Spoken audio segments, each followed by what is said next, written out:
Bonjour et bienvenue dans cette formation gratuite dans laquelle je vais vous dévoiler toutes les étapes pour créer des vêtements Modest Fashion et commercialiser sa première création dans les 6 mois, même si vous n'êtes pas créative, même si vous ne savez pas dessiner et même si vous n'avez aujourd'hui aucune notion dans le domaine de la mode.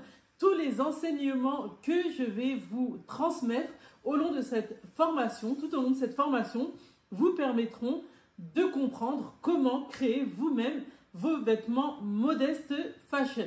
Alors, toutes les stratégies et tous les savoirs que je vais vous partager aujourd'hui sont le fruit de plusieurs années de recherche qui ont abouti à une méthode redoutable qui a porté ses fruits auprès de milliers de femmes. On a plusieurs dizaines de personnes qui ont également pu créer leur propre marque Modest Fashion ou traditionnelle. Alors avant de commencer, sachez que cette formation, elle est vraiment destinée aux femmes qui souhaitent apprendre à créer des vêtements Modest Fashion et traditionnels, avec pour objectif de se lancer professionnellement dans les métiers de la mode. Donc si vous voulez confectionner plutôt des vêtements occidentaux, vous n'êtes pas au bon endroit. Si vous voulez juste coudre quelques accessoires par-ci par-là, faire de la retouche, cette formation gratuite ne sera pas adaptée pour vous. Donc le but de cette formation gratuite, c'est vraiment de démocratiser le modélisme pour la Modest Fashion et la mode traditionnelle et vous faire comprendre que commercialiser ces créations est à portée de tous. Ce que vous allez découvrir dans notre méthode, c'est comment créer vous-même vos patrons de vêtements Modest Fashion et traditionnels, même si vous ne savez pas dessiner. Comment éviter les erreurs que font 90% des créatrices qui souhaitent créer des vêtements Modest Fashion. Ainsi, donc, le but, c'est vraiment de vous permettre de donner vie à tous vos projets de confection, donc à tous les projets de confection que vous avez en tête. Également, donc, vous permettre de vous lancer professionnellement et de manière efficace, peu importe votre situation et même si vous partez de zéro.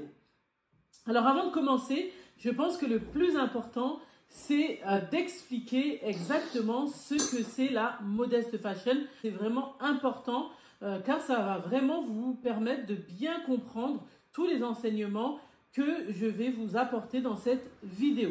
Alors la Modest Fashion, ou mode pudique en français, c'est une manière de se vêtir qui est caractérisée par des coupes amples, longues et moins révélatrices des formes du corps et de la peau. Donc la Modest Fashion, elle a pour but de répondre à la demande des personnes qui souhaitent adopter un style minimaliste, couvrant et confortable. Donc à tort, en Europe, on pense que la Modest Fashion, elle correspond uniquement à la mode islamique, alors que la Modest Fashion, c'est bien plus vaste que ça. La mode islamique, elle fait partie de la Modest Fashion, mais la Modest Fashion, elle n'est pas forcément islamique. La Modest Fashion, c'est une mode inclusive qui est vraiment destinée à toutes les personnes qui souhaitent être élégants ou faire rimer style avec la pudeur tout simplement. Donc je vous ai affiché à l'écran des exemples de confection Modest Fashion et on voit que c'est vraiment vaste. On peut avoir du style streetwear, on peut avoir du style abaya, du style un peu qui rappelle le côté islamique. On a aussi un mix avec la mode traditionnelle, du coup ça va être les boubous, les abayas, les djellabas, tout ça. Donc je tiens également à préciser une chose parce qu'on parle très souvent de la Modest Fashion au féminin, alors que c'est une mode qui va concerner aussi bien les hommes que les femmes. Et là encore une fois, je vous ai mis des exemples de tenues pour hommes qui sont modestes ou traditionnelles. On peut avoir du style streetwear, on peut avoir du traditionnel, on peut avoir du style un peu plus casual ou classe. Alors en 2008, j'ai commencé à adopter le style Modest Fashion et à porter le voile. Et j'avais vraiment besoin en fait de me sentir à l'aise et d'aller de l'avant. Donc c'est comme ça que je me suis lancée et que j'ai décidé de créer ma propre confection, ma première confection Modest Fashion. Et à ce moment-là, j'étais un peu dépitée parce que je me disais que si je n'arrivais pas à coudre moi-même mes vêtements modestes, bah, j'allais rester enfermée dans un style qui ne me correspondait plus du tout. Donc j'ai essayé de me former et très rapidement, en fait, j'ai appris que pour créer un vêtement, il fallait maîtriser deux choses, la couture et le modélisme. Je sais, très souvent, on dit, même quand on vient nous contacter au sein de l'Institut, je veux apprendre la couture, je veux me former dans la couture, mais est-ce que vous savez exactement ce que c'est la couture? Donc la couture, tout simplement, c'est le fait d'assembler des morceaux de tissu entre eux à l'aide d'un fil. Donc soit on le fait à la main, soit, donc le plus généralement, on va le faire à la machine à coudre. Le modélisme, ça consiste à créer le plan de la confection que l'on va réaliser. Ce plan est appelé un patron. C'est pour ça qu'on dit soit le modélisme, soit le patronage. Le modéliste crée le patron, il transmet le patron au couturier qui va couper et assembler les pièces. Donc j'ai commencé à prendre des cours dans une association. J'ai suivi ensuite des formations dans des instituts un peu plus professionnels. J'ai même repris mes études durant 3 ans. Donc au niveau de la machine, ça allait. Je la maîtrisais de plus en plus. Je maîtrisais bien les techniques de couture. Et j'ai même pu apprendre à créer des vêtements. Mais c'était toujours des vêtements occidentaux. Au niveau de la création de vêtements modeste fashion, au niveau de la création de vêtements traditionnels, je ne trouvais rien et c'était vraiment la douche froide. Donc je me suis rendu compte d'une chose.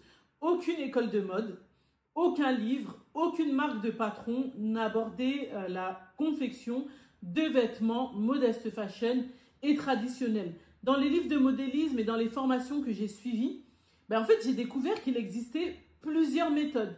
Donc, il y avait différentes méthodes pour créer un patron.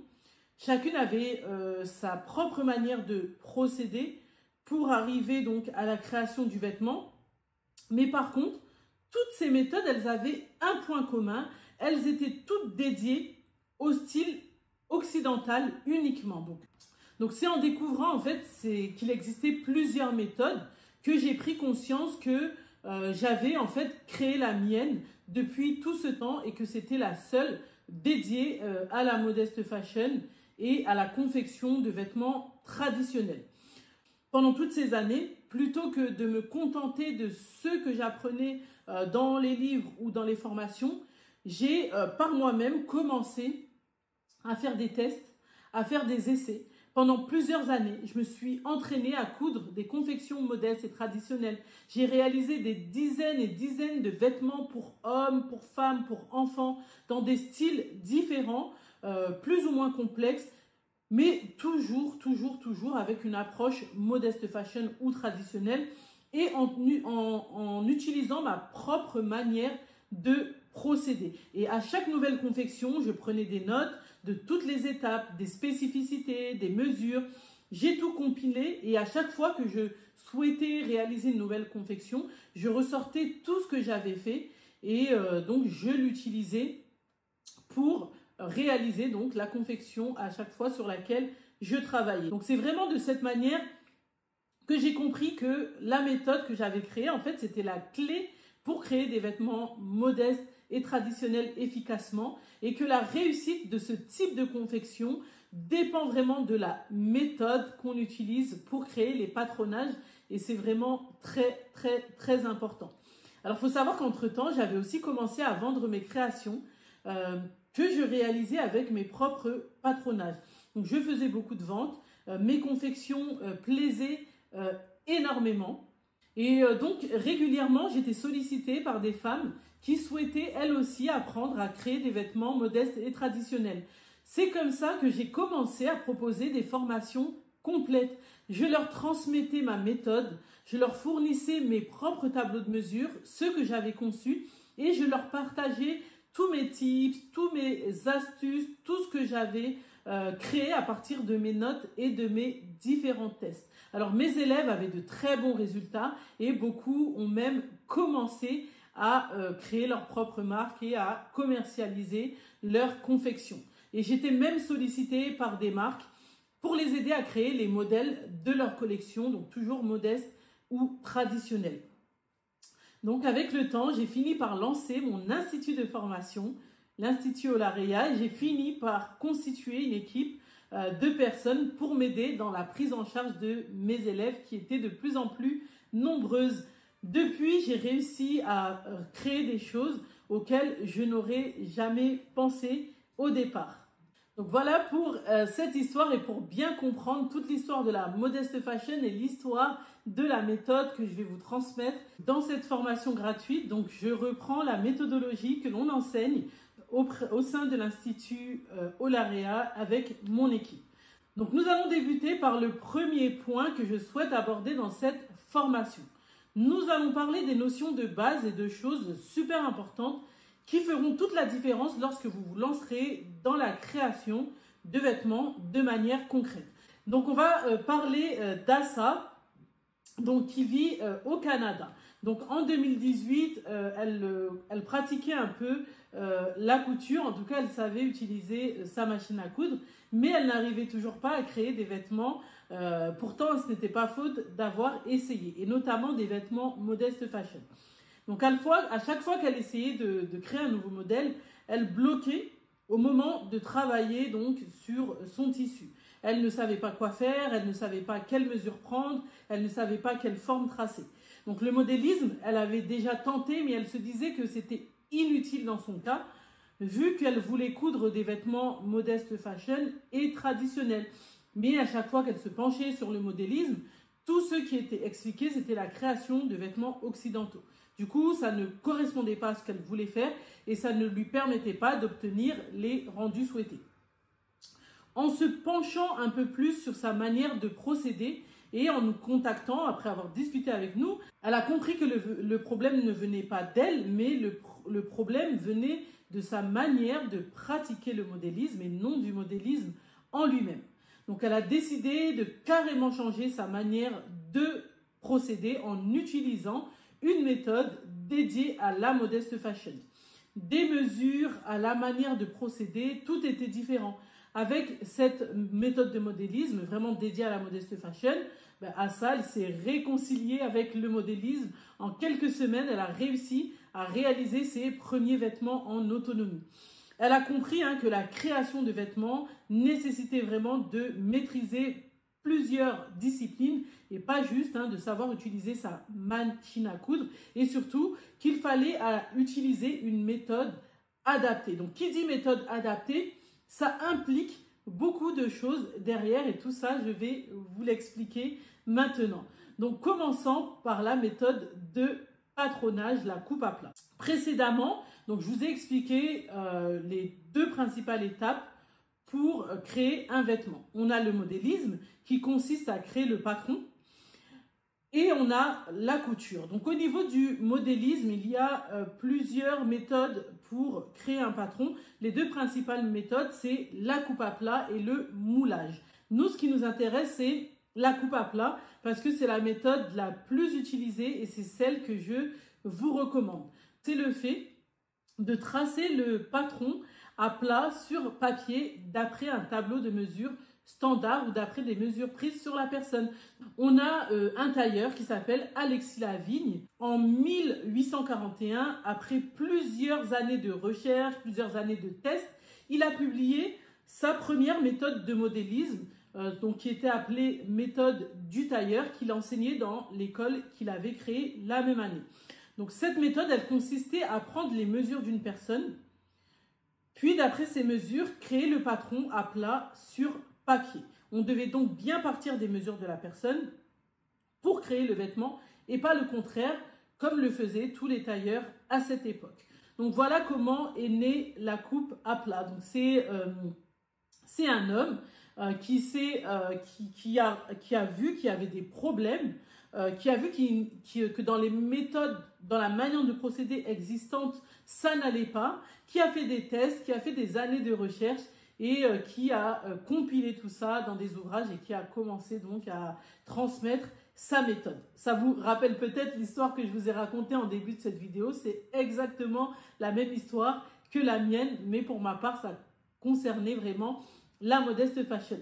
Donc revenons-en rapidement aux étapes de création d'un vêtement. Je les reprends pour que vous compreniez. Là, vous voyez, on a ajouté une petite étape. La première étape, On prend les mesures sur la personne ou bien on a des tableaux de mesure standards. Donc en tout cas, on récupère les mesures. Ensuite, on trace les pièces, donc, du vêtement d'après les mesures sur papier. Et puis, on découpe les pièces dans le tissu de son choix et ensuite, on passe à la machine pour monter la confection. Plusieurs avantages à utiliser cette méthode-là. Donc déjà, c'est vraiment une méthode universelle. Donc, vous avez énormément de personnes, toutes les personnes dans l'industrie de la mode utilisent cette méthode. Donc, il faut savoir qu'une fois qu'un patron il est testé, qu'il est fait, qu'il est validé, on peut le réutiliser à l'infini. On peut si vous voulez créer le même vêtement dans différents tissus, vous n'aurez pas à refaire le patron à chaque fois. Vous l'avez fait une fois, il est validé et vous pouvez le réutiliser autant de fois que vous le souhaitez.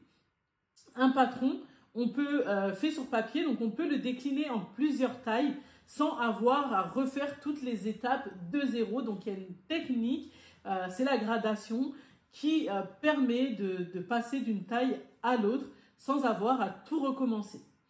Ensuite, avec le troisième grand avantage en réalisant donc le patron à plat sur papier, c'est qu'on va pouvoir réaliser un patron normalisé. Et ça, c'est vraiment indispensable si on veut se lancer professionnellement dans ce domaine-là ou si on veut travailler avec des tiers, donc si on veut collaborer avec des stylistes, avec d'autres modélistes, avec des ateliers de confection.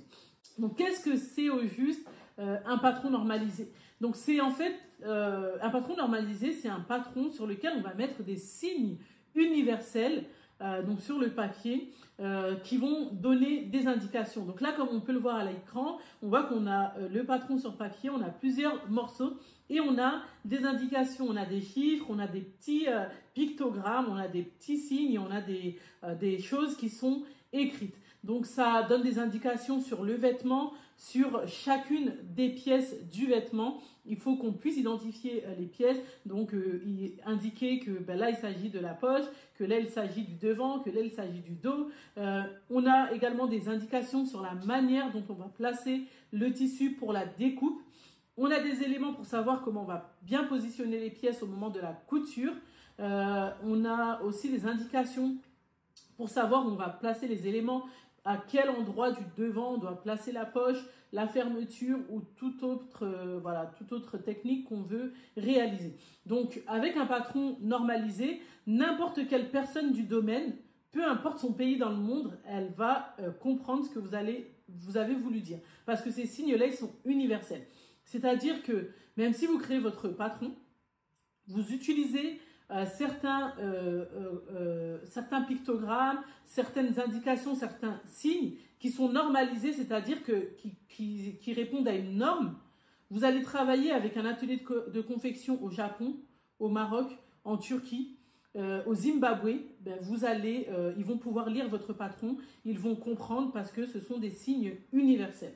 Donc voilà pourquoi la coupe à plat, c'est la méthode que je recommande. Et la première des choses, si vous voulez réussir donc vos confections Modest Fashion, c'est d'utiliser cette méthode de patronage.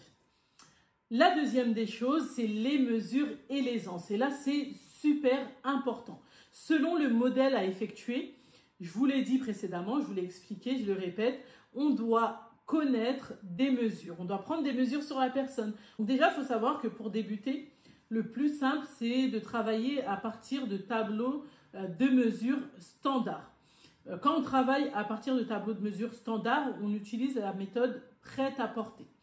C'est par exemple de cette manière que procèdent toutes les boutiques de vêtements de prêt-à-porter, H&M, Zara, Mango, etc. Donc en fait, elles utilisent des tableaux de mesures avec des mesures qui sont étudiées pour aller à quasiment tout le monde, donc en tout cas à toutes les morphologies classiques.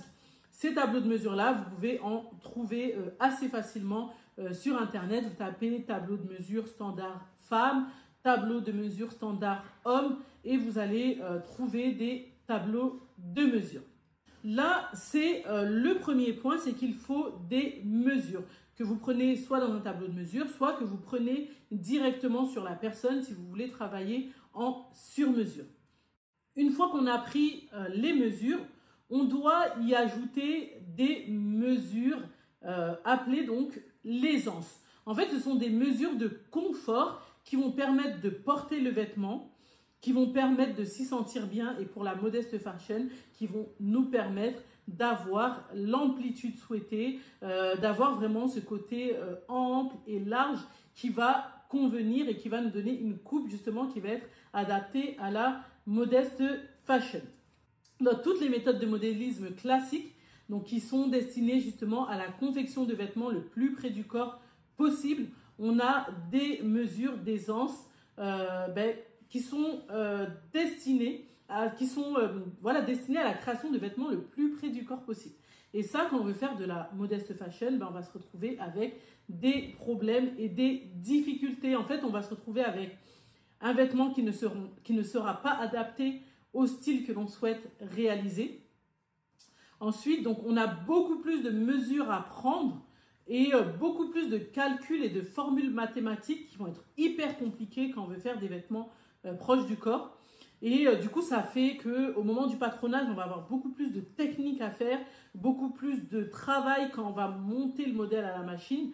Donc, en fait, le modélisme pour les vêtements près du corps, pour les vêtements cintrés, etc., il est beaucoup plus complexe, beaucoup plus compliqué.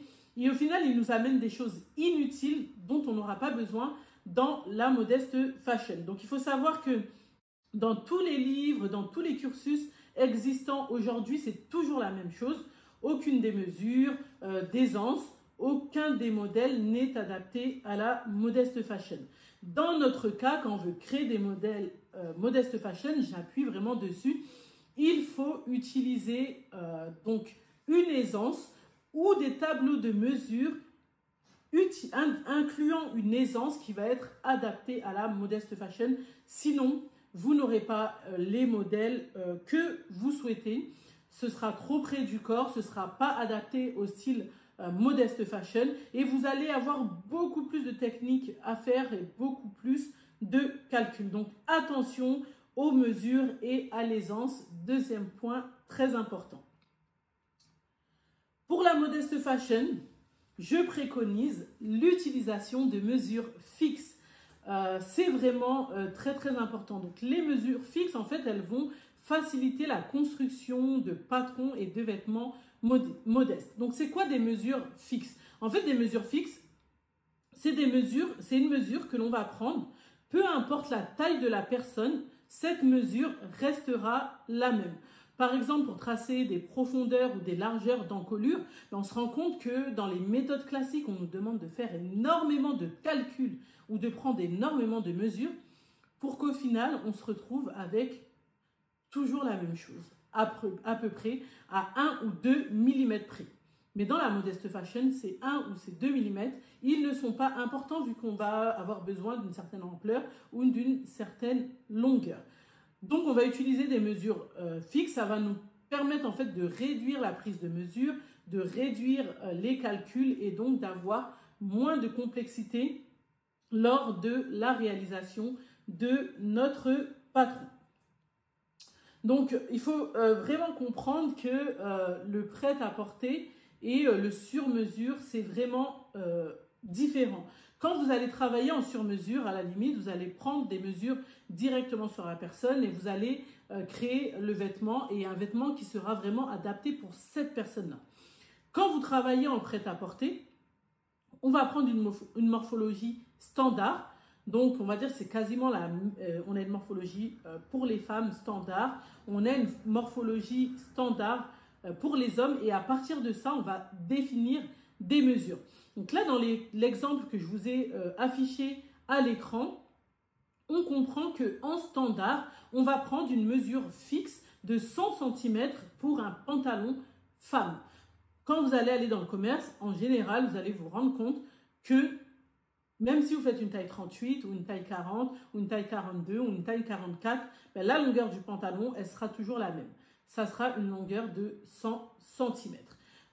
Après, voilà, quand vous allez vous lancer dans le domaine, vous verrez qu'il y aura des spécificités qu'on choisit donc selon ce que l'on veut faire. Mais de manière générale, on va vraiment utiliser les mesures fixes pour simplifier donc la réalisation de patronage. Ensuite, j'en arrive au point 4 qui concerne les spécificités, les différences qu'on va retrouver dans le patronage des vêtements Modest Fashion et par rapport donc aux vêtements classiques. Il a fallu que je travaille pendant des années, que je fasse des tests, que je fasse plusieurs modèles pour régler les problèmes qui se posaient au niveau de la coupe et au niveau des mesures. Et c'est vraiment pour ça qu'il est important de se diriger vers la bonne méthode et de comprendre les spécificités pour vraiment prendre conscience que c'est important. Pour illustrer tout ça, hein, rien de mieux, rien de plus concret. C'est vraiment plus concret avec des images. Hein, comme on dit, une image vaut mieux que 1000 mots. Donc là, à l'écran, vous avez une représentation de 2 patrons. Le premier, c'est un patron de corsage, donc issu d'une méthode de modélisme classique. Et le second, c'est un patron de base de corsage, Modest Fashion ou traditionnel. Alors quand je dis de corsage, c'est tout ce qui sert à faire les hauts, les robes, etc., les tuniques. Donc là, même si on n'est pas pro dans le domaine, on voit très clairement que le second, il est beaucoup plus simple. On voit qu'il est plus simplifié, celui qui correspond à la Modest Fashion. Donc on a moins de lignes à tracer, on a moins de pièces à assembler, ça fait beaucoup moins de travail. Donc voilà le style de vêtements qu'on va réaliser avec le patron de base de corsage de modélisme classique. Hein, ça, c'est le type de modèle. Donc là, on voit qu'on est sur des vêtements très près du corps. Donc ça ne correspond pas au style Modest Fashion et ça ne correspond pas à tout ce qui est traditionnel. Et là, on a des exemples de modèles qui vont être réalisés d'après la base du patron Modest Fashion et traditionnel. Donc on voit qu'on peut faire des boubous, des abayas, des robes longues, vraiment avec une touche traditionnelle ou non d'ailleurs. Là on voit d'autres modèles avec plutôt une inspiration un peu plus occidentale. Donc là encore une fois, c'est vraiment, j'ai fait une sélection de modèles, mais c'est vraiment, comme je vous le disais en début de formation, on peut vraiment avoir différents styles. On peut avoir un style casual, un style un peu plus classe, un style plus détente, un style streetwear, et là, le côté un peu plus traditionnel, donc au choix, selon ce que l'on souhaite faire. Et voilà donc, pour le récap, la différence entre quand on utilise donc les méthodes de modélisme, comment ça nous facilite pour avoir certains types de modèles. Je voulais vous parler de ce message que nous avons reçu un jour. Donc déjà, la première des choses qui ne va pas forcément dans ce message, c'est de confondre mode musulmane et Modest Fashion. Donc ce sont deux choses différentes. Pour répondre à ce message, je vais encore une fois vous raconter une histoire. Donc lors de mes études au Maroc, car j'ai étudié les métiers de la mode pendant 3 ans au Maroc. Alors, nous avions 2 matières de modélisme. On avait le modélisme occidental et le modélisme traditionnel marocain. Dans les 2 matières, on travaillait en utilisant la coupe à plat. C'est-à-dire qu'on prenait des mesures et d'après ces mesures-là, on réalisait le patron à plat sur papier. Mais ces 2 matières, elles étaient dispensées par 2 enseignants différents et avec des méthodes différentes. Donc c'est bien qu'il y avait 2 matières différentes, 2 méthodologies différentes pour chaque style. C'est donc faux de dire qu'il ne peut pas exister de méthode spécifique à la Modest Fashion et ça l'est encore plus de penser que ça serait diminuer le savoir-faire. C'est plutôt ce que l'on appelle de la spécialisation pour aller droit au but. Je vais vous prendre un exemple. Vous allez vous dire que ça n'a rien à voir, mais vous allez mieux comprendre. Là, je vous ai affiché 2 cartes de la France. Imaginons que vous êtes à Marseille et vous voulez aller à Paris. Vous avez 2 façons d'y aller. Vous pouvez aller droit au but, donc vous pouvez aller directement en ligne droite de Marseille à Paris. Vous pouvez aussi bien, évidemment, faire Marseille, Bordeaux, et ensuite Bordeaux, Lyon, et ensuite Lyon, Nantes, et ensuite Nantes, Strasbourg. Et pour finir, Strasbourg, Paris. Dans le deuxième cas, vous aurez bien fait Marseille-Paris. Mais en combien de temps supplémentaire? Avec combien de frais d'essence en plus? Avec combien de péages en plus? Et surtout, à l'arrivée, vous serez fatigué, lessivé.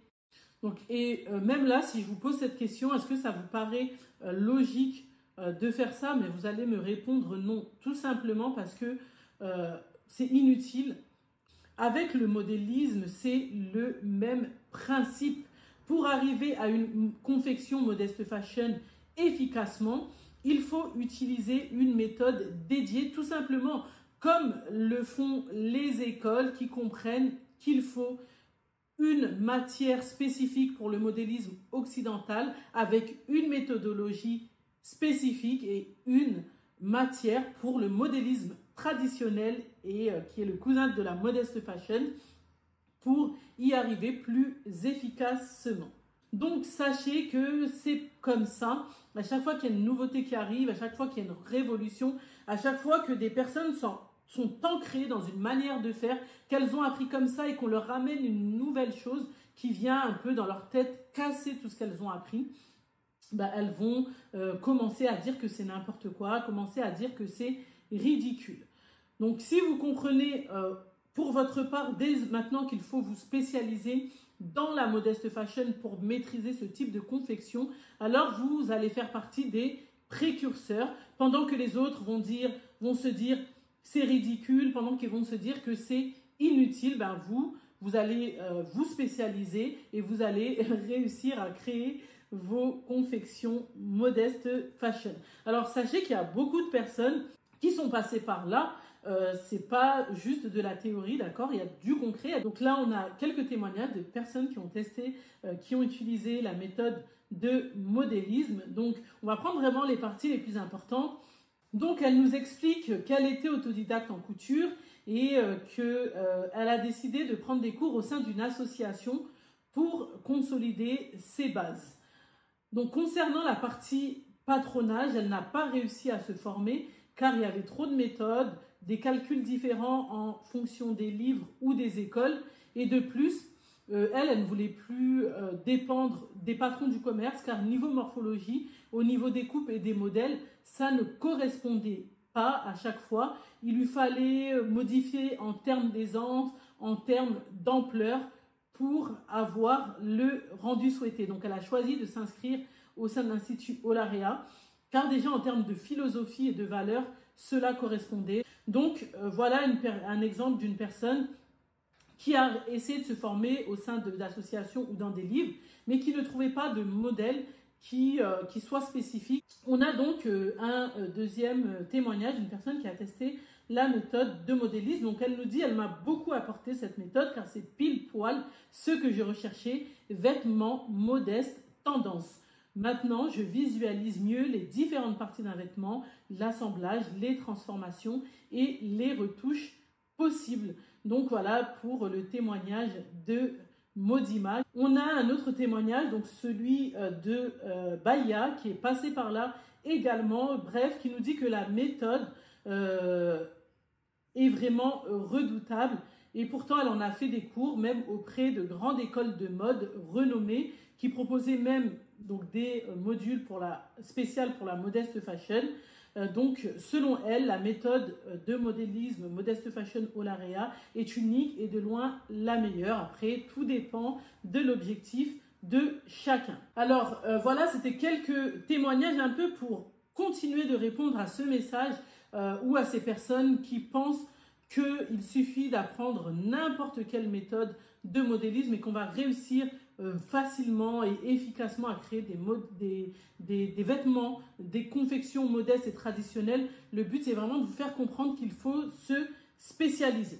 Je sais que beaucoup d'entre vous pensent que le modélisme, c'est trop complexe, qu'il y a beaucoup trop de calculs et que ce n'est pas à la portée de tout le monde. Alors, j'ai envie de vous raconter l'histoire de Sadia. Alors, Sadia, elle a suivi un cursus scolaire dans la couture et elle a obtenu un BEP. Alors, la méthode qu'elle a appris à l'école lui permettait de confectionner des vêtements occidentaux, donc très cintrés, etc. Elle elle souhaitait pouvoir coudre des vêtements traditionnels, donc lui rappelant ses origines, et aussi des vêtements modestes. Donc après ses études, elle a vite compris que ce qu'elle avait appris à l'école ne lui permettrait pas de coudre, de confectionner donc le type de confection qu'elle souhaitait. Donc elle était démotivée, et en plus pour elle, le modélisme c'était trop de mesures, trop de calculs et trop d'étapes pour au final arriver avec un modèle, obtenir un modèle en fait qui était opposé au style qu'elle désirait. Du coup, elle a complètement délaissé. Mais quelques années plus tard, elle a découvert qu'il existait une méthode pour donc dédiée vraiment à la modeste fashion. Donc elle a décidé de s'inscrire, et donc avec des étapes claires et simples, elle a réussi à coudre sa première confection modeste fashion, puis sa deuxième, puis sa troisième. Donc en suivant cette méthodologie, c'était beaucoup plus facile, car il y avait moins de mesures à prendre, moins de mesures à travailler, donc il y avait moins de calculs, et les étapes, elles étaient vraiment claires. En fait, elle a compris qu'elle avait échoué auparavant, tout simplement car elle ne suivait pas la bonne méthode de patronage. Donc c'est vraiment pour illustrer les enseignements que je vous ai donnés dans cette première grande partie, quand je vous disais que la prise de mesure est importante, quelles mesures on va prendre, quelle aisance on va ajouter, et le fait de comprendre les spécificités de la modeste fashion. C'est à partir du moment où Sadia a compris tout ça et qu'elle a pu donc réaliser des confections modeste fashion. Donc ce ne sont pas ses études en cursus de mode qui lui ont permis de faire ça, mais vraiment la méthode de modélisme modeste fashion qu'elle a utilisée. D'ailleurs, est-ce qu'il faut forcément suivre un cursus scolaire et avoir un diplôme pour se lancer? Donc ça, c'est vraiment également une question qui revient très souvent. Donc à ça, en fait, lorsqu'elle a commencé, lorsqu'elle a décidé de se lancer dans la mode, elle voulait lancer ses propres collections, repartir sur les bancs d'école. En fait, pour elle, c'était pas une option. Elle était maman et en même temps, elle travaillait, donc elle ne pouvait pas repartir sur les bancs de l'école. Elle a donc suivi la méthode de modélisme au sein de l'Institut Olaréa qu'elle avait découvert, et là, ça a fait toute la différence. Donc, grâce à cette méthode, au bout de quelques semaines, elle a réussi donc à créer ses premiers modèles et à faire donc ses premières ventes, et tout ça sans avoir suivi d'école et sans avoir de diplôme. Donc elle a compris que pour se lancer et pour vendre ses confections, en fait c'était les compétences qui étaient le plus importantes et pas le diplôme ou le fait d'avoir suivi un cursus scolaire. Aujourd'hui, donc à ça, elle est styliste, modéliste et couturière. Elle a sa propre maison de couture au Mali, et comme on peut le voir ici à l'écran, elle présente même ses créations lors de défilés. Nous allons pouvoir passer au point numéro 2. Donc, dans cette deuxième partie, on va vraiment parler de la méthodologie et de l'organisation qu'on doit appliquer lorsque l'on souhaite créer un nouveau modèle. Pour ça, encore une fois, je vais vous raconter des histoires. On va parler de Alia. Donc, c'était une jeune adolescente qui avait 15 ans en 2021. Et contrairement à beaucoup de jeunes filles de son âge, elle savait exactement ce qu'elle voulait faire, donc créer des vêtements modeste fashion. Mais elle ne savait pas du tout comment s'y prendre. Alors, donc, sa maman cherchait comment sa fille pourrait se lancer tout en suivant sa scolarité en parallèle, et surtout qu'elle puisse suivre une méthode qui soit adaptée à son jeune âge. Donc elle est bien tombée, elle a suivi directement donc la formation avec la méthodologie, donc le modélisme vraiment pour la modeste fashion. Donc elle a suivi un premier programme de quelques jours à l'IA, et pendant ces quelques jours, elle a appris à créer ses premiers patrons modeste fashion. Donc elle a décidé comme première confection de créer un palazzo, donc c'est un pantalon large pour femmes, en suivant vraiment les mesures et les étapes à la lettre. Et comme on peut le voir à l'écran, elle l'a parfaitement réussi. Sa mère ainsi que toute l'équipe Olaréa, on était vraiment fiers d'elle, et sa mère a vraiment compris que le modélisme Modest Fashion était vraiment accessible, même pour une adolescente de 15 ans. Il suffit de suivre les étapes simplifiées qui permettent vraiment d'aller droit au but. Donc, quelles sont les étapes concrètes pour donner vie à son idée? Alors, pour confectionner un nouveau modèle, je vous ai dit précédemment qu'il y avait 2 étapes principales, la couture et le modélisme. Mais ces étapes-là, en fait, elles sont entourées d'étapes secondaires qui sont très fortement recommandées. On doit vraiment connaître, maîtriser et suivre les différentes étapes pour créer un vêtement à partir de zéro. On ne peut pas aller directement sur sa machine à coudre et se dire je vais créer mon modèle. Il y a des étapes au préalable qu'on va devoir suivre et qui vont nous permettre de savoir où aller efficacement. C'est tout ce que l'on va voir dans cette deuxième grande partie. Et je précise qu'avec cette stratégie, on n'a pas besoin d'être une grande créative ni de savoir dessiner. Vous allez savoir comment.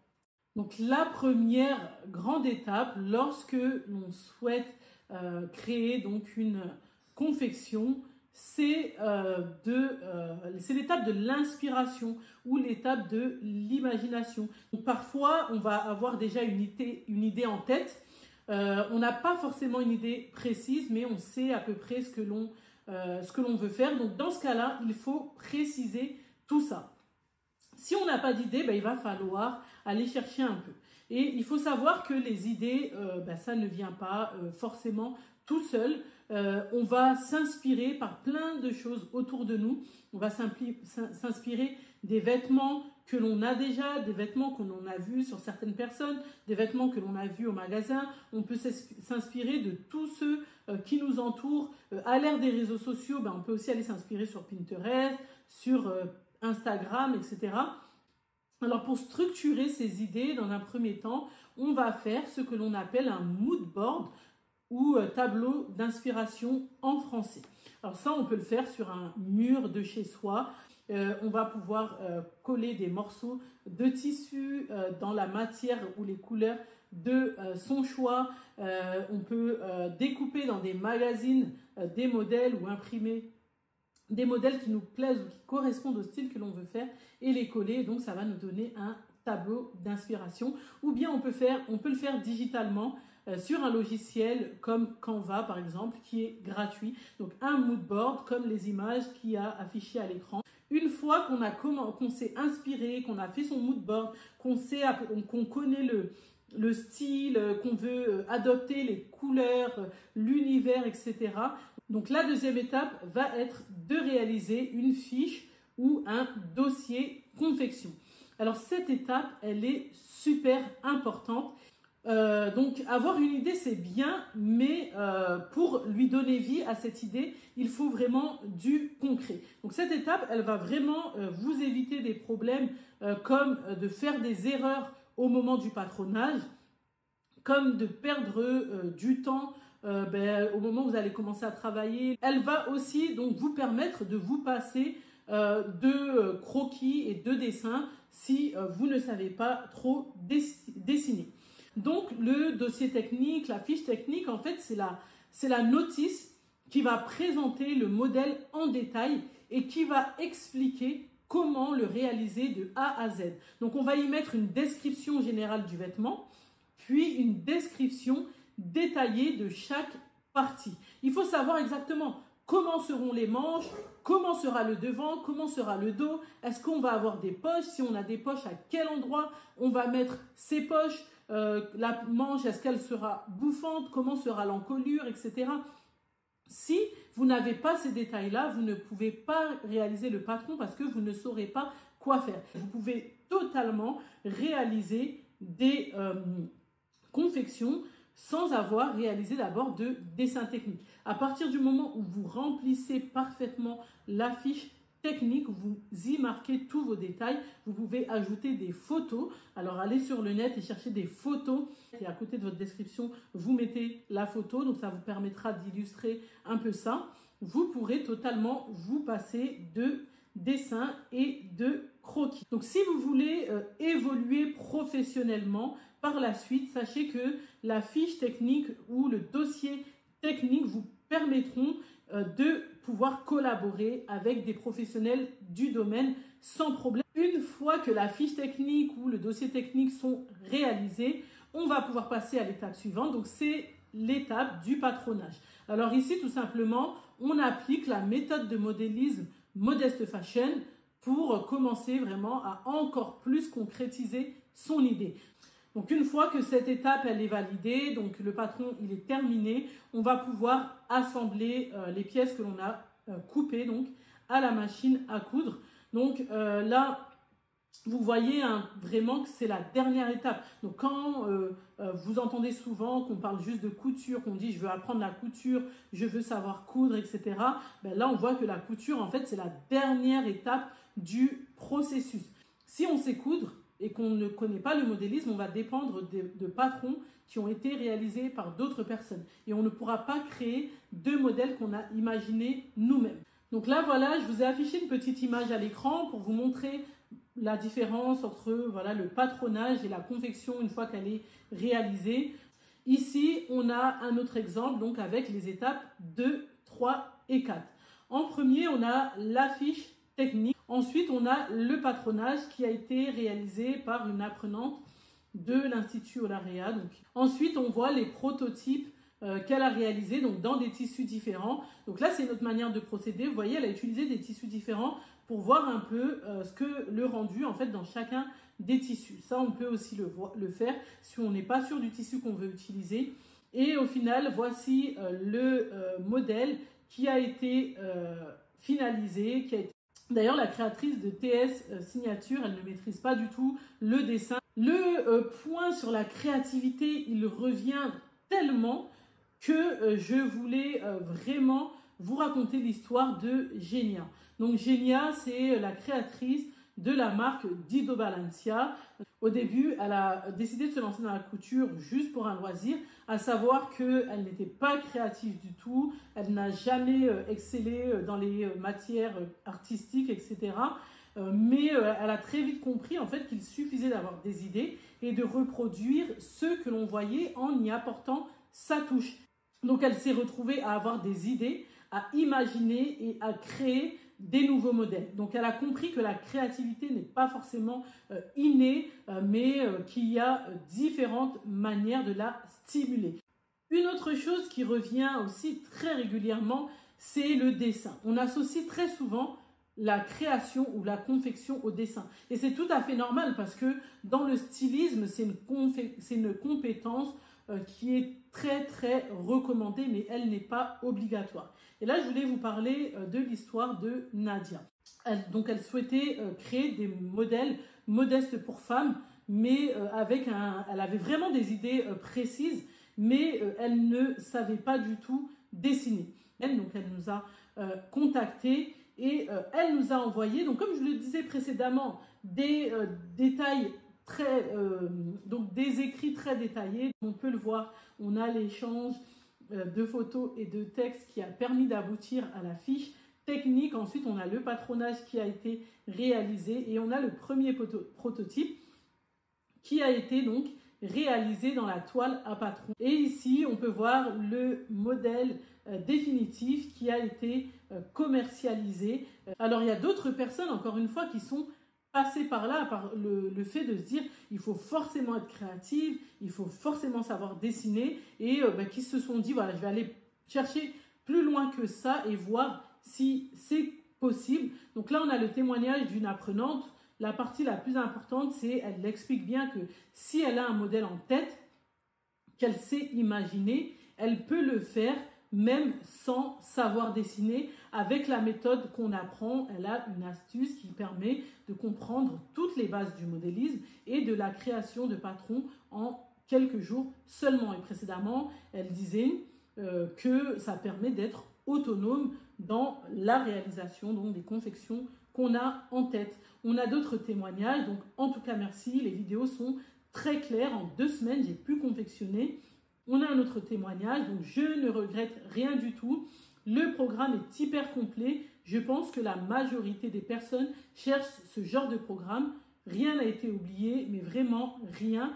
Un autre témoignage. Donc, je souhaitais te remercier pour cette semaine de formation hyper enrichissante où j'y ai beaucoup appris sur le modélisme. Moi qui avais vraiment du mal avec les patrons, je suis sortie de cette formation conquise. Je peux même dire que je connais les étapes du traçage du patron par cœur. Tout ça pour vous expliquer que ce qui est mis en avant à chaque fois, c'est le modélisme. C'est la création de patrons pour la modeste fashion.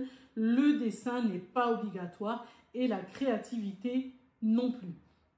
Si vous avez bien compris tout ça, on va pouvoir passer à la suite. Alors, aujourd'hui, plus de 90% des femmes qui nous contactent au sein de l'Institut de formation, elles nous disent qu'elles souhaitent lancer un business ou qu'elles souhaitent se lancer professionnellement en tant que créatrice de mode.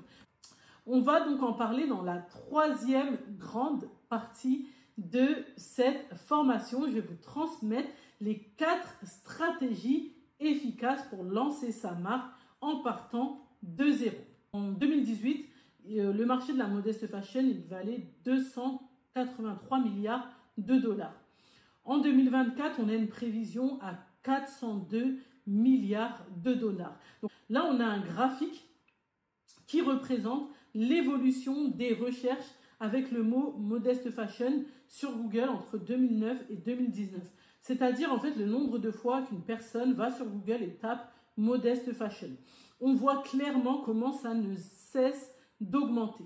Et encore une fois, je vais toujours vous raconter des histoires qui vont vous permettre de mieux vous imprégner des enseignements que je vais vous dispenser. Alors là, c'est l'histoire de Fatima qui a décidé de lancer sa marque Modeste Fashion. Donc en 2020, après le confinement, elle sentait qu'il y avait vraiment du potentiel et c'était quelque chose qu'elle aimait beaucoup. Comme beaucoup, elle a choisi de créer une collection de plusieurs modèles, de les faire confectionner, puis de les proposer à la vente via son site. Mais en avançant dans son projet, elle s'est rendue compte que pour créer une collection, ça demandait beaucoup plus de fonds qu'elle ne le pensait. Et donc là, on se demande, est-ce que je dépense alors que je ne suis pas sûre de vendre tout mon stock derrière ou est-ce que comment faire, est-ce que j'arrête mon projet? Donc elle s'est retrouvée un peu bloquée après avoir vu un peu ce qui se faisait dans le domaine un peu de la création. Donc elle a appris en fait qu'elle n'était pas obligée de confectionner toutes les pièces de la collection à l'avance. Donc elle pouvait juste en fait travailler ses prototypes, ensuite lancer des précommandes, donc proposer en fait via des photos comme on peut voir ici, donc prendre des photos, les proposer à ses followers, les lancer, faire créer les produits sur son site et lancer des précommandes en indiquant que après la commande, la robe serait reçue 2 semaines après ou 3 semaines après par exemple. Grâce à cette stratégie, elle a pu lancer sa première collection et la vendre sans avoir à avancer les frais et donc elle était beaucoup plus sereine et se disait qu'elle n'allait pas perdre d'argent ou qu'elle n'allait pas avoir du stock qui lui resterait sur les bras. Donc elle a découvert que pour commencer à commercialiser ses créations, il n'est pas obligatoire d'avoir énormément d'argent de côté. Il faut tout simplement adapter la stratégie qu'on adopte à sa situation personnelle ou bien aux différentes peurs que l'on peut avoir. On parle très souvent de collection quand on souhaite se lancer dans ce domaine, mais il faut savoir que ce n'est pas le seul business model existant et qu'il ne correspond pas forcément à toutes les situations. Donc afin d'être épanoui et de ne pas rencontrer de difficultés selon la situation dans laquelle vous vous trouvez. On va définir un peu les différents types de business models qu'on peut avoir. Une collection est composée de plusieurs modèles différents qui pourront être déclinés dans des tailles et dans des couleurs diverses. Par exemple, on va avoir 2, 3, 4 modèles différents. Dans chaque modèle, on va avoir des couleurs différentes et on va avoir des tailles différentes. Donc, pour lancer une collection, il faut quand même avoir un certain budget de départ pour l'investissement, plus pour le temps de développement, parce que vu qu'on veut développer plusieurs modèles, au moins pour la partie patronage, donc il va falloir travailler le patronage de plusieurs modèles, ensuite faire des prototypes pour ces différents modèles-là. Mais comme je vous ai expliqué précédemment avec l'histoire de Fatima, on peut juste réaliser un prototype de chaque modèle dans chaque couleur, lancer des précommandes et ensuite confectionner le nombre exact de modèles qui auront été commandés. Comme ça, on n'a pas de perte et on avance le moins d'argent possible. Alors, je vais vous mettre des exemples. On a Zaiglam, qui est une apprenante de l'Institut Olaria, qui a lancé sa marque et qui propose des collections. On a une créatrice, donc Catalea, qui propose également des collections Modest Fashion. Chez les hommes également, je vous ai pris un exemple pour hommes. On a la marque Emir Store qui propose des collections. Le deuxième business model, donc c'est la stratégie du monoproduit. Donc en fait, cette stratégie marketing, elle consiste en fait à ne commercialiser qu'un seul produit. Donc en général, ça va être vraiment soit un produit innovant ou bien un produit qui vient répondre à une problématique ou un besoin spécifique. Les avantages du monoproduit, c'est que vu qu'on arrive avec quelque chose de spécifique, qui est novateur et qui répond vraiment à un besoin spécifique, on va pouvoir en général le facturer quand même un peu plus cher. On peut aussi faire des précommandes, donc ça c'est un avantage. Après, l'inconvénient, ça va être qu'on va avoir qu'un produit au départ et on va pas forcément être diversifié ou avoir beaucoup de choix. On a aussi donc cette marque que j'ai retrouvée en faisant des recherches. Donc c'est la marque Go Salad, donc qui propose qui a adopté cette stratégie de monoproduit. Donc là, on a deux produits, un pour hommes et un pour femmes. Donc voilà ce que ça donne une fois que le produit il est rangé en fait. Il est dans le petit sac de transport et une fois qu'il est sorti, donc pour les hommes, ça donne ça et pour les femmes, ça donne ça. En fait, c'est des tenues de prière. Et donc voilà, on est sur un monoproduit qui répond à un besoin pour les personnes qui veulent pouvoir enfiler une tenue pour prier quand elles sont à l'extérieur, mais en fait que ce ne soit pas quelque chose qui leur prenne trop de place. Donc c'est voilà, dans un petit sac de transport. Donc voilà pour la stratégie du monoproduit.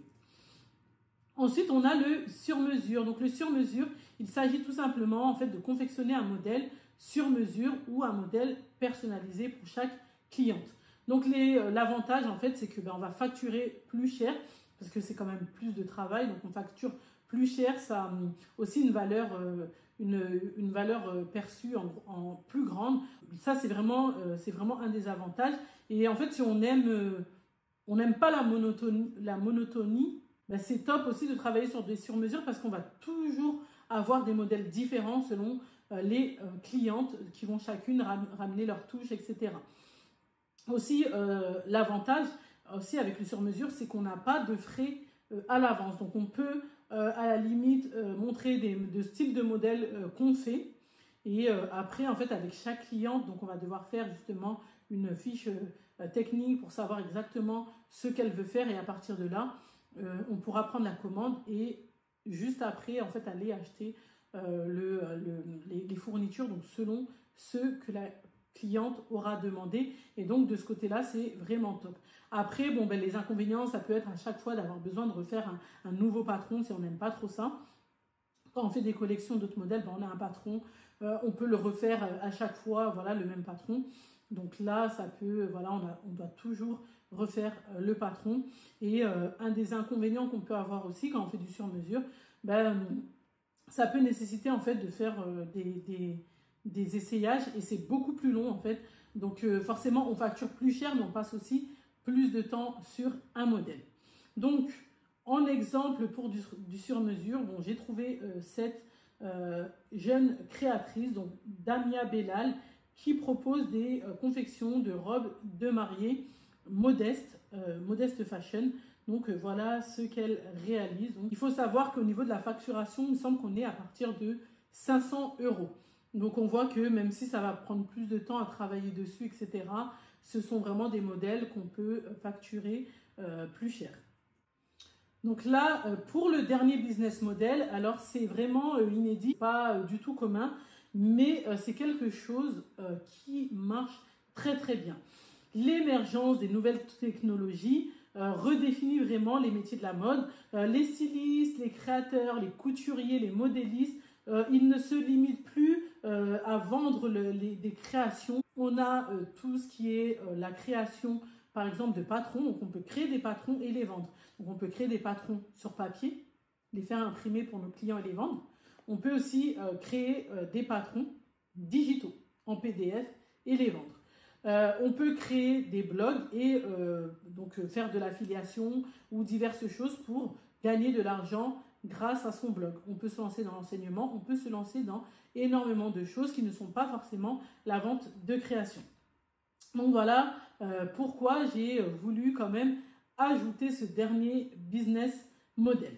Alors, vous voulez vous lancer dans le business et il y a un point qui revient très souvent, c'est le point du budget. Je vous en ai un peu parlé à travers chacun de ces exemples, mais on va reprendre un peu l'histoire de Génia. Donc, lorsqu'elle a décidé de se lancer dans la couture, elle a acheté une machine à coudre, elle a acheté une familiale assez robuste et quelques mois plus tard, elle a également acheté une surjeteuse. Quelques mois déjà, en fait, avant de se lancer, elle vendait... Elle proposait en fait des confections, donc elle faisait des choses pour elle, elle faisait des choses pour ses proches, et en fait elle n'avait que des compliments au niveau de ses finitions, au niveau de la qualité de ce qu'elle faisait, etc. Elle n'avait que des compliments, on lui disait carrément mais c'est mieux que ceux que je vois ou au moins du même niveau que ceux que je vois dans le commerce. Et c'est là en fait qu'elle a aussi découvert qu'il y avait d'autres créatrices qui vendaient leurs confections et qui travaillaient en fait avec des machines familiales. Et donc, elle s'est dit qu'elle allait continuer en fait, elle allait se lancer dans le business avec le matériel et les machines qu'elle avait déjà. Et voilà, elle a fait ses premières ventes. Et quand ses clients recevaient leurs confections également, ils étaient satisfaits. Une autre question que vous vous posez sûrement, ça concerne les fournisseurs. Là, je vais vous raconter l'histoire de Sarah. Donc, lorsqu'elle s'est lancée à son compte en tant que créatrice Modest Fashion, donc elle a très rapidement eu beaucoup de clients. Mais très vite, en fait, elle s'est demandé comment elle pourrait acquérir des matières premières qui vont être adaptées surtout au modèle qu'elle souhaite, Modest Fashion, et avec des bons tarifs pour être rentable. Elle a quand même continué à chercher, elle s'est rendue compte qu'en fait, il y a plusieurs possibilités pour se fournir, aussi bien depuis la France qu'à l'étranger, et qu'elle n'a pas forcément d'aller très loin, de changer de pays pour se fournir. En plus, elle a la possibilité de recevoir des échantillons. Et elle a ainsi pu commencer à proposer beaucoup plus de choix à ses clients. Donc, les étapes pour créer et commercialiser ces vêtements Modest Fashion et traditionnels, on part d'abord de l'idée. Ensuite, on crée son modèle en utilisant une méthode adaptée et spécifique à la Modest Fashion, en suivant une méthodologie de travail efficace qui nous permettra de lancer un business adapté à sa situation. Donc au début, on a peur, on n'y connaît rien, on vient avec toutes nos questions, avec nos idées préconçues en tête. Et avec le temps, on se dit ah oui, je peux sans croquis, ah mais j'ai pas besoin d'être créative, ah ouais, mais là ça me convient mieux. On apprend des choses, on est étonné, et puis après on est rassuré, on est de plus en plus content, et on se dit ah ben finalement, ce n'est pas aussi inaccessible que je le pensais. J'ai vraiment échangé avec énormément de femmes dans votre cas depuis toutes ces dernières années et je connais parfaitement vos problématiques et vos besoins. Et le but de cette formation gratuite, c'était vraiment d'y répondre. Maintenant, vous avez deux choix. Vous pouvez décider de vous arrêter ici, de prendre les pépites que je vous ai partagées et de continuer votre aventure en autonomie. Ou bien, vous pouvez décider d'aller plus loin, efficacement et plus sereinement en rejoignant notre parcours de formation créateur de mode Modest Fashion, donc, qui vous permettra de vous lancer professionnellement en tant que créatrice de mode dans la Modest Fashion en minimum 6 mois.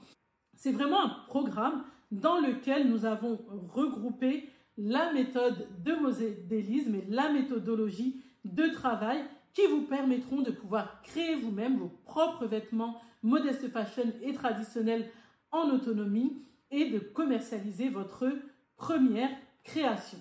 Cette formation créateur de mode, elle est dispensée en mix learning, c'est-à-dire que vous avez une formation via des cours vidéo qui sont disponibles 24 heures sur 24 et 7 jours sur 7. Vous avez ensuite des cours en téléprésentiel enregistrés, donc une fois par semaine. Il s'agit d'un cours en direct avec votre professeur. Vous avez accès à des outils pour faciliter la réalisation de mood boards, de dossiers et de dessins techniques et l'utilisation de logiciels pour réaliser des patronages. Donc c'est vraiment une formation et un accompagnement par une équipe de professeurs spécialistes de la modeste fashion et des métiers de la mode. Tout au long de la formation, vous avez des travaux pratiques et des projets professionnels à réaliser. Si vous souhaitez vraiment aller au bout de votre projet dans la modeste fashion, vous pouvez dès maintenant réserver un appel pour postuler en cliquant sur le bouton qui est juste en dessous de cette vidéo. Alors rassurez-vous, n'ayez pas de stress. Il s'agit d'abord et avant tout d'une candidature pour apprendre à vous connaître et vraiment pour savoir si nous pouvons vous aider. Vous pouvez donc réserver ce premier appel pour un échange avec notre équipe, avec les membres de mon équipe, sans avoir de stress. On a également donc le parcours de Assa dont je vous ai parlé tout au long de cette formation. Et aujourd'hui, donc voilà ce que Assa réalise. Comme je vous le disais, elle a créé sa maison de couture, Créa, au Mali, et elle participe même à des défilés. Donc là, on peut voir quelques-unes de ses réalisations pour femmes, pour hommes. Et voilà, donc ces réalisations portées par certaines de ses clientes. On a également donc la créatrice de TS Signature, donc qui a pu réaliser ces modèles en suivant notre accompagnement et notre parcours de formation. Et vous voyez que directement, elle a fait des précommandes et voilà, elle a eu une 20aine de commandes en tant que jeune créatrice. C'est énorme. Donc, lorsqu'elle a sorti ses modèles directement. Donc voilà, ça c'était des modèles qu'elle avait réalisés également et voilà, très contente, très satisfaite de son travail. On a également ici des réalisations de Sadia, la fondatrice de la marque Isaiah Collection. Ici, ce sont d'autres réalisations, donc d'autres apprenantes, un peu en vrac, des prototypes ou différents types de confections, aussi bien ici des confections pour hommes, donc ici quelques confections pour femmes, on retrouve encore d'autres confections pour hommes, donc on a vraiment des dizaines et dizaines de photos et témoignages et bien sûr on ne peut pas tout vous afficher, mais c'est vraiment une méthodologie, une stratégie et des formations donc, qui ont été testées par des milliers de personnes. Voici encore donc à l'écran quelques témoignages d'apprenantes ici et encore d'autres donc qui sont satisfaites, qui ont utilisé les patronages, les cours et toujours dans le but de réaliser des vêtements modeste fashion ou traditionnels. Si vous souhaitez créer des vêtements modeste fashion et ethniques en autonomie, si vous souhaitez maîtriser toutes les étapes de création d'un vêtement, donc pouvoir réaliser un vêtement en partant d'une idée ou en partant d'une photo, si vous avez l'ambition de créer une collection dans le prêt-à-porter ou de proposer des vêtements en sur-mesure, si vous souhaitez changer de vie et apprendre un nouveau métier, je vous invite encore une fois à réserver un appel gratuitement avec une personne de notre équipe. Je vous remercie d'être resté jusqu'à la fin de cette formation gratuite et je vous dis à la prochaine.